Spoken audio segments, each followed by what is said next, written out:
Hello, everyone. Hello, hello, hello, hello. Happy Saturday to you all. And guess what you are watching right now? You are watching 100 Days of Purpose with Miss Purpose, Coach Linda Hillman. And I am here. Today, we're going to talk about what would you do if you only had 1 week to live? That's 7 days. What would you do? Would your priorities change? And if so, how? Would the things you focus on change? Um, the things you say, the things that um, the things that you try to accomplish, would those things change? How would they change if they would change? And what would you say to the people around you?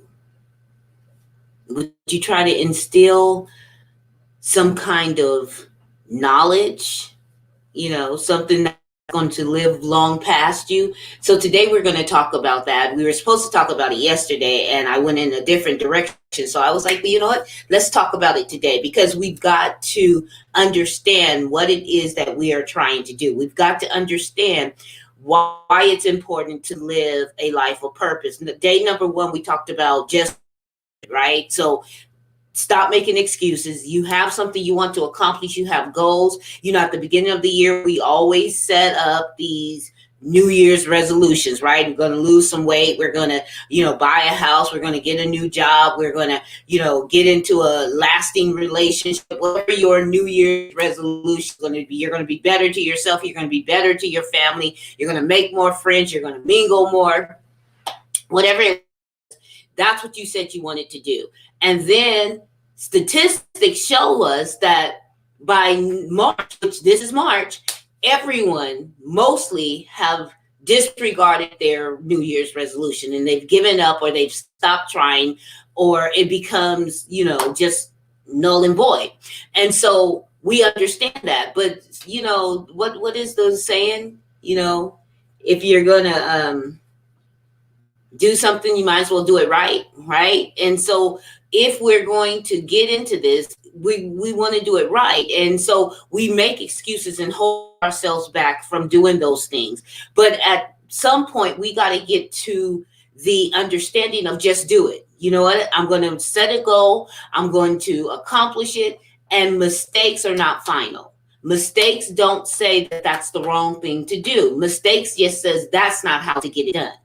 Okay, so you make a mistake, you fall down, you get up, you dust yourself off, and you try it again. Try, right? If you want to exceed, try. I believe Denzel Washington said it this way: fail forward, right? So you don't fall backwards, you don't fall to the side, you fail forward. And that means you're still moving and advancing. It means you're still getting to your place. And so don't be afraid to try something even if you fail at it, because failure, it's not an option, but it's viable, right? So if it happens, it's something that we can work out. It's something that can be fixed. Anything broken can be fixed. Okay. So day one, we talked about just do it. Day two, we talked about the importance of knowing your why. So when you have those moments where you fail, you have those moments where you feel that, okay, I don't know if I want to keep doing this. This thing seems to be a little bit more than I anticipated, right? Things aren't going my way. I've been talking to this one and this one said they're going to help me do this and this said that they said this and this one told me I shouldn't even try to do it, so I'm just going to throw in the towel. When you have those moments, you got to understand your why, and your why is what inspires you, not motivates you, but inspires you to keep going. It inspires you to achieve those goals, and you then apply day one, just do it, right? Then day three, yesterday, we talked about why purpose, why living a life of purpose is important. So once you make up your mind, you're just going to do it, and you go in and you understand your why, then you have to go in and say, intentionally, strategically, and on purpose, I'm going to live a life of purpose. And purpose is not something that you do. It's not connected to your job. It's not connected to your titles. It's not connected to, those that are in ministry. Well, my ministry is my calling and my calling is my purpose. Absolutely not. Because I'm a minister of the gospel. You guys know that. But I'm also an author, and I'm also a tax preparer. I'm also a business owner. There's a lot of things that I do that because of who I am, not because of what they call me, but because of who I am and my purpose in life. Again, the high level of my purpose is to bring wholeness to the broken, right?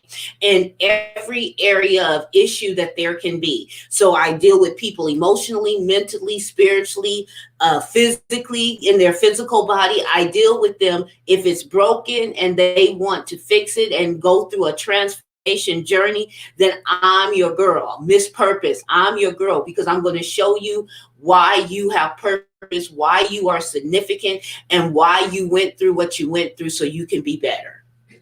That's what I do. And so if that's what I do it as a minister, I do it as an author, I do it as a tax preparer, I do it as a coach.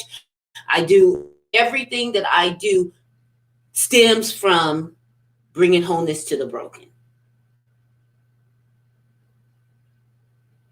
I'm the fixer. I'm the one that helps you and holds your hand and walks you through that transformation process. Is it easy? Absolutely not. But I'm the one to do that. And so one of the things that you have to do is to determine, if this was your last week on earth, how would you live? What would you do differently? So I like to journal, and I highly recommend that you journal, because journaling isn't something you have to do on a daily basis, but it's something that you need to do to reflect on your thoughts, to reflect on, just life in general, to make sure that you're still on the right path, make sure you're walking down the right road. And so I was paging through some journals and, just in my mind, reminiscing on, some of my to-do list, and one day I'm going to do this and one day I'm going to do that, and I was remembering all of that, and that's what made me come up with this question of, if you only had 1 week to live, what would you do? Right? And I've also taken a look at my affirmations over the years. And you know what affirmations, they are positive statements that you say that are not evident in your life today, but you want them to be. And so, I would say things like, I am the richest woman in the world. That was one of my, when I first learned about affirmations, that was one of my affirmations. I am the richest woman in the world, right? And then I had to define it. Well, how am I rich? Am I rich with money? Am I rich with love? Am I rich with, resources? How am I rich? And so I've broken it down, but I can see the progression of my life, and I can see the maturity of my life, and I can see the transformation of my life by going back and looking through my journals. And so I did that. And there were some triggered things that came up in this, walk back or look back. And many times I had to-do list or things that I wanted to accomplish, like lose weight. And you guys know that I'm writing a book about my weight loss journey, and it was several years. And just recently I've had a lot of success. And I believe that success came from a determined mind, a mind that said, you know what, come what may, I'm about to lose this weight, and I'm willing to do whatever it takes to break this cycle. Because most of the time when you are overweight, if you look around the people around you, they are also overweight, right? And so there has to be a breaking of the cycle. There has to be a change in the mindset. When you look around you and you say you want to do better with your finances, look around you and see, are you hanging out with a bunch of people that are struggling with their finances? Living paycheck to Monday, living paycheck to paycheck, living, stealing from Peter to pay Paul. If that's what you're surrounding yourself with, you're going to get more of the same. So how do you step out of that?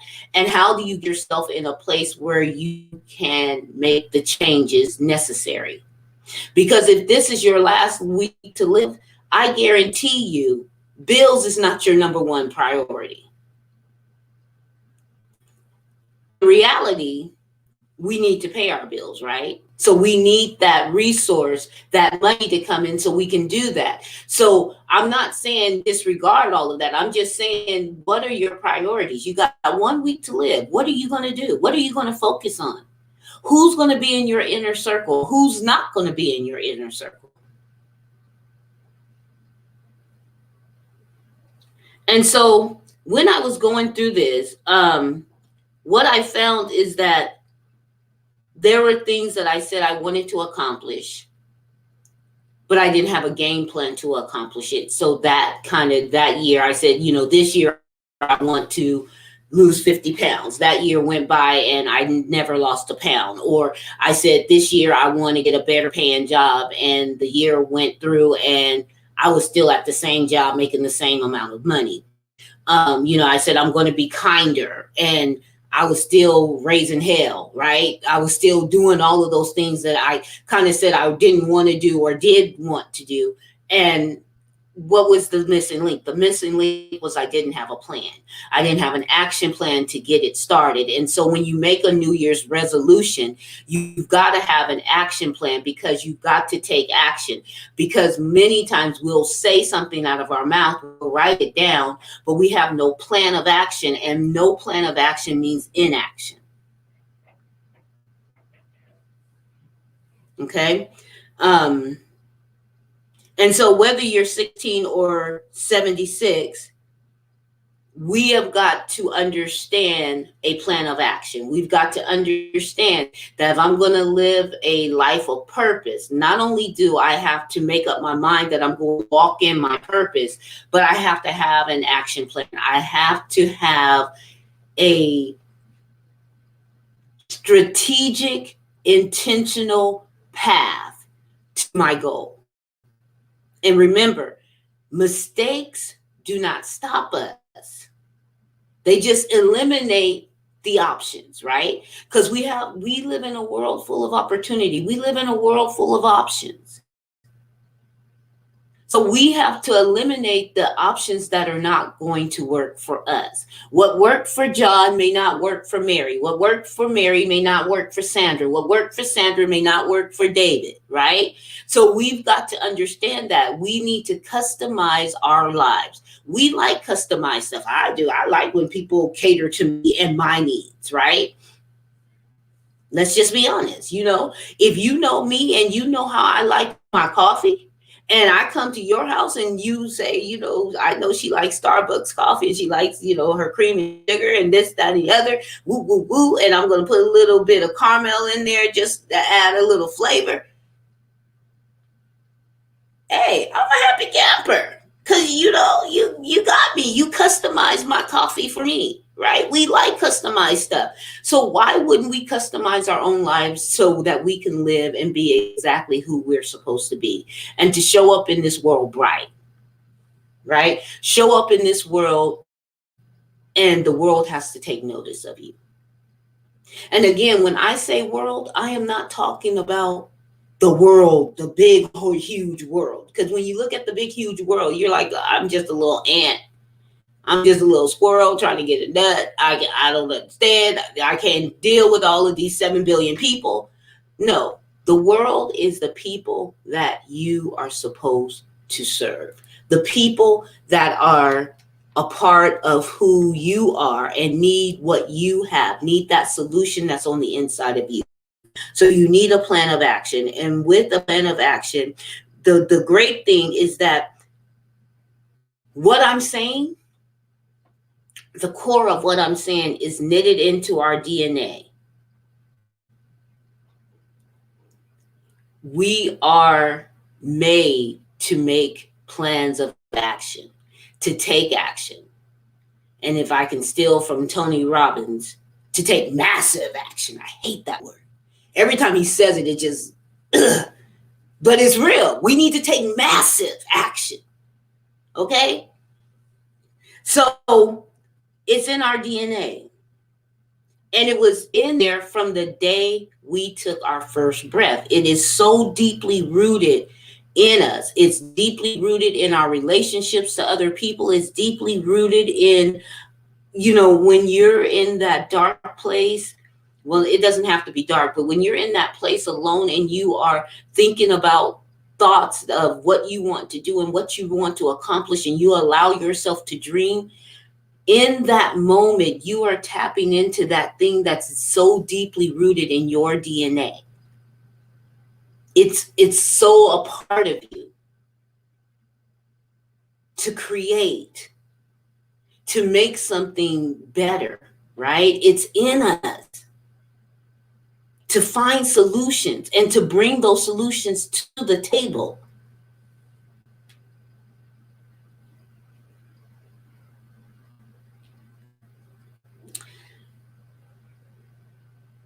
I want you to have a conversation with yourself today and really think about this. If I only had 1 week to live, what would my life look like? And then take it a step further. If this is how I would live if I only had 1 week to live, why am I not doing it right now? Because tomorrow's not promised to any of us. We can walk outside and fall dead right now. While I'm doing this video, I know it's morbid, but let me make my point. I can fall dead right here on this video, right? I mean, it's not promised to us. No one knows when you're going to die. And I mean, if you're sick or something like that, you kind of have some kind of expiration date because, you have cancer, whatever, right? But most of us don't know. We don't know. We don't know what tomorrow holds for us. We make our plans and we hope that we can accomplish those things, but we don't truly know what's going to happen. And so, really, we all may have a week to live. And how are you living? So, if you only had 1 week to live, if you knew you were going to die in the next 24 hours, how would you live? And then ask yourself, why am I not doing it? Why am I not living? If my life was going to end and I would live it differently than I'm living it right now, why not just live this life right now? Why continue to live the way that I've been living if I would do differently if I knew I was going to die soon? What kind of legacy do you want to leave? What do you want them to say at your funeral? What do you want them to say when they're talking behind your back? Do you want them to be like, oh yeah, Linda, that's good people. She had a few rough years, but she's good people. Or do you want them like, Linda, oh, let me tell you about Linda. What are people saying about you?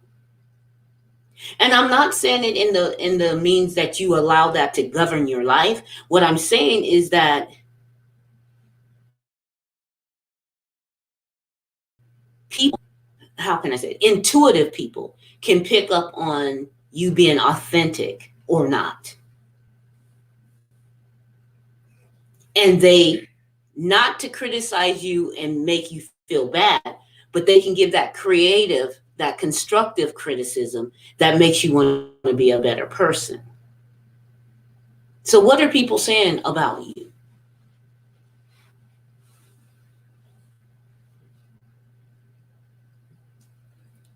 What are people going to say about you when you're gone? Are they going to say she lived the best life that she could live?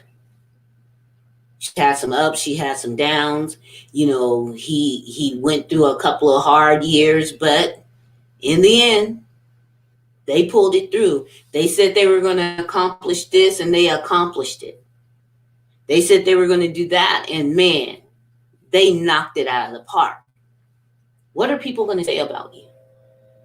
Because we don't live our lives to make people like us, but we need to recognize that people are going to be the ones to tell our story. We know the stories of the Bible. We know the fairy tales. We know, the fiction books that we read because somebody wrote the story, right? And it passes on and it goes on and it goes on. Someone told you about your family history. Someone told you what great great great great great grandma did, right? How she came over on the boat and she only had 50 cents to her name when she got off the boat, and now she's a millionaire. We have those stories. Somebody had to tell us those stories. I know there's some stories they told me that when I did my DNA, I'm like, that story couldn't be true. Because we ain't even got them type of people in our family. I'm just saying. But the stories have been passed on. People have talked about the good, the bad, the ugly, and the indifferent of your ancestors, of the people around you. We hear the word reputation comes to mind. We hear of people's reputation, whether it's based on fact or fiction. We hear it. It's passed on. So what are people going to say about you? Fact or fiction?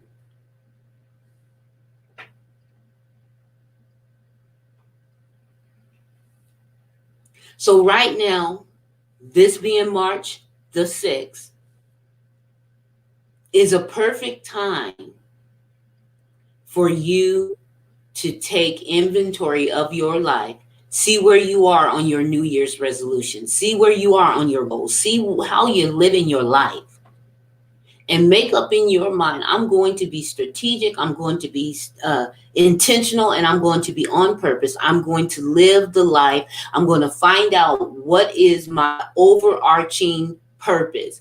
Why was I created? Why was I placed on earth? Why now? Why not 100 years from now? Why not 100 years ago? I'm here right now because I have a solution for right now. And there are people in my life that are waiting for me to show up and shine. They're waiting for me to open up my mouth and say what it is that I know. They're waiting for me to take the things that are in my hands and use them for the greater good. Because it wasn't given to me for me alone. It was given to me so that I can share it with others. I hope this has been helpful. Your homework is to look at, if you only had 1 week left, how would you live your life? What would you do differently? And maybe you wouldn't do anything differently. Maybe you would continue living the way you're living. But wouldn't you like to know? And I want you to come back and I want you to tell me what that looks like. What does it look like? What does it look like? What does your life look like? Is it fabulous? Did you dream? Did you hope? Did you aspire to greatness? Or was it, I'm too afraid to go out there and do anything. I'm too afraid to fall and make a mistake. I'm too afraid to do things that are uncertain and unsure. So I just kind of stay in the middle of the road.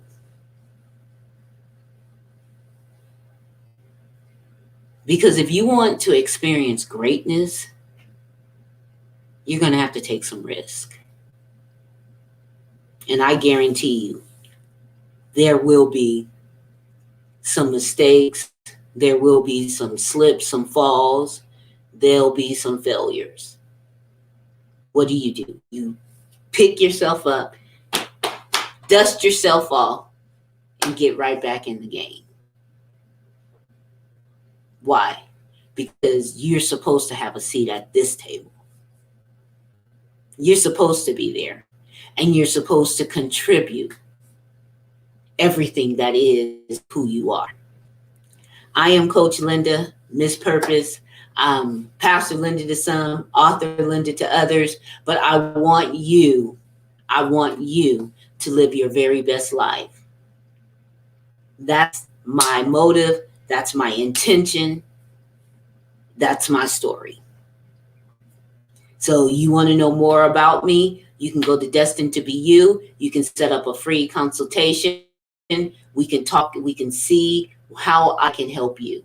And don't worry, if I can't help you, I'm not too proud to say I can't help you and give you some resources or point you in the direction that you need to go. Because not everybody ready for purpose. Sometimes you got to take those baby steps. But if I can help you, believe me, I get in the pit with you and we're both getting out. So you be blessed, be encouraged. Until next time, this is 100 Days of Purpose. I am Coach Linda and I'm out.